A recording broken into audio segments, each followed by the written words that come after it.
There is a long-standing internet trope that portrays every German conversation as an outburst.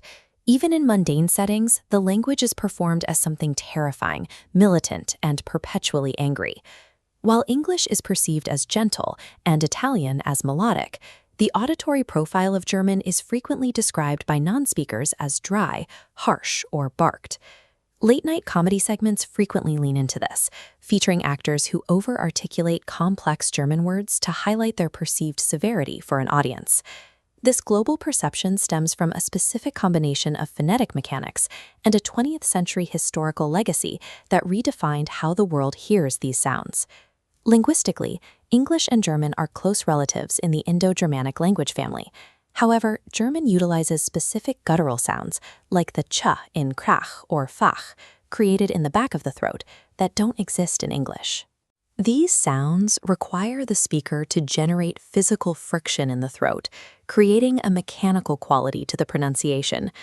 To an ear unaccustomed to these specific phonetic friction points, the delivery can feel noticeably abrasive.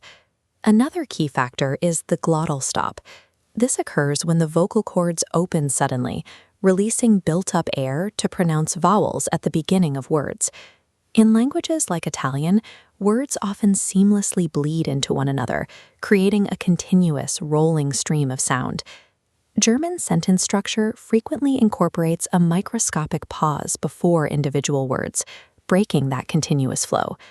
This release of air creates a staccato rhythm, replacing melodic transitions with a more punctuated delivery. To foreign listeners, this rigid, chopped flow is often interpreted as a series of barked orders, even when the speaker's intent is entirely neutral. The vocabulary itself follows a logical system of compounding, where multiple descriptive words are fused to create a single hyper-specific noun.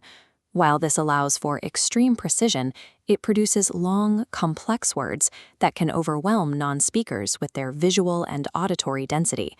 Mark Twain famously mocked this complexity in his 1880 essay, describing these long German nouns as alphabetical processions rather than simple words. This mechanical precision, though efficient for native speakers, creates a rigid and intimidating barrier for those outside the language. In the 20th century, these phonetic traits were viewed through a new lens as global conflicts transformed the perception of the language.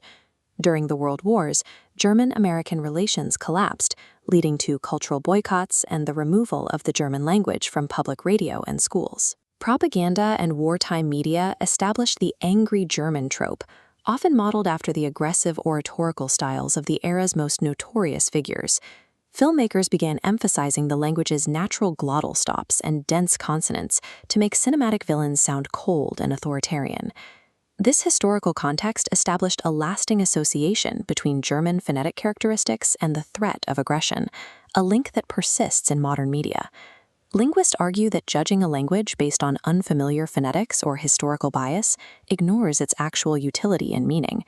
Dismissing the language as inherently aggressive overlooks how its internal structure functions to define specific emotional states.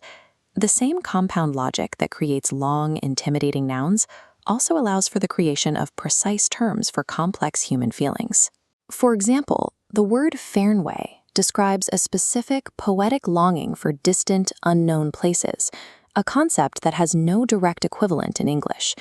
This grammatical system utilizes its mechanical precision to capture subtle nuances of the human experience that other languages often leave unnamed. Words like Weltschmerz define a heavy internal pain caused by the world's failure to meet one's expectations.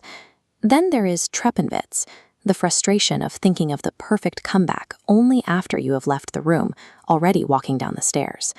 The rigid stops and complex consonant clusters are the functional components of a highly articulated system of thought.